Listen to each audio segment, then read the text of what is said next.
আল্লাহর নাম নিয়ে কিন্তু আমরা রাঙামাটির উদ্দেশ্যে রওনা দিয়ে দিয়েছি। ও হ্যাঁ, তোমাদেরকে তো জানানোই হয়নি, আমরা কিন্তু আমার ক্যাম্পাস থেকে সবাই মিলে যাচ্ছি রাঙামাটির ট্যুরে। তো চলো তোমাদের সাথেও সেই জার্নির কিছুটা শেয়ার করি। চলো, আমরা কিন্তু ঢাকা থেকে রওনা দিয়ে দিয়েছি, প্রায় কিন্তু কাছাকাছি চলেও এসেছিলাম এমন টাইমে। তো সবাই মিলে একটু গল্প গুজব করে নিচ্ছিলাম, একটু গান বাজনা করে নিচ্ছিলাম, কিন্তু আমরা সেভাবে পারছিলাম না, কারণ বাসে 2-3 জন লোকাল যাত্রীও ছিল।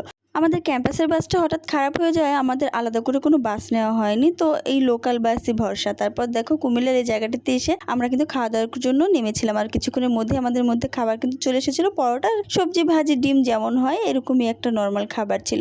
তো যাই হোক, আমার তো বেস্ট লাগছিল। আর এদিকে দেখো আমার ফ্রেন্ডের অবস্থা দেখো, খেতে খেতে যেন হুঁশই নেই। আমরা কিন্তু প্রায় 3-3:30 নাগাদ আমরা পৌঁছে গিয়েছিলাম রাঙামাটিতে। আর এদিকে দেখো আমরা আমাদের হোটেলটা পর্যন্ত ঠিকঠাকভাবে পাচ্ছিলাম না, কারণ হচ্ছে হোটেলের চেক আউট টাইম থাকে বেলা 12টায়। তো এখনও পর্যন্ত যেহেতু মানে অন্য গেস্টরা চেক আউট করেনি, তো আমরাও পাচ্ছিলাম না। তবু আমরা কোনো রকমে একটা রুম চাচ্ছিলাম, তো তারা আমাদের আশ্বাস দিয়েছিল তারা কিন্তু আমাদের রুমটা দেবে। তো আমরা সেই ওয়েট করছি। তো চলো আজকে এই পর্যন্তই, টাটা। কালকে তোমাদের পরবর্তীতে আমরা রাঙামাটিতে কী কী দেখলাম সেটা শেয়ার করবো। চলো, আল্লাহ হাফিজ।